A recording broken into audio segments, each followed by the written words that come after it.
Hey friends, we are continuing our journey through the book of Job in these devotionals, and this week I'd like to look at Job chapter 2 verses 11 through 13. I'm going to read them in the Message because I think it drives home the point that I'd like to make this week. 3 of Job's friends heard of all the trouble that had befallen him. Each traveled from his own country: Eliphaz from Teman, Bildad from Shua, Zophar from Namath, and they went together to Job to keep him company and to comfort him. When they first caught sight of him, they couldn't believe what they saw. They hardly recognized him.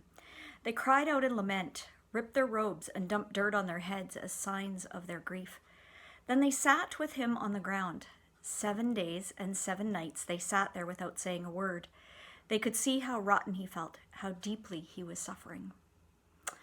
I have 2 thoughts about this passage. One is what we do with the suffering of another in this time.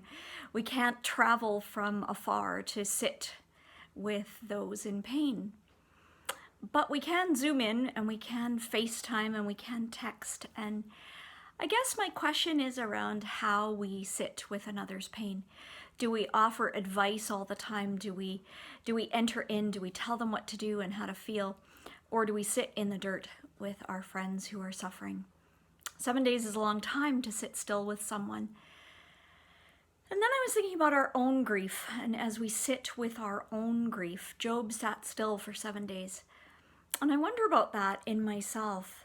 I was just speaking with a friend earlier today, and we were talking about how hard it is right now to sit still.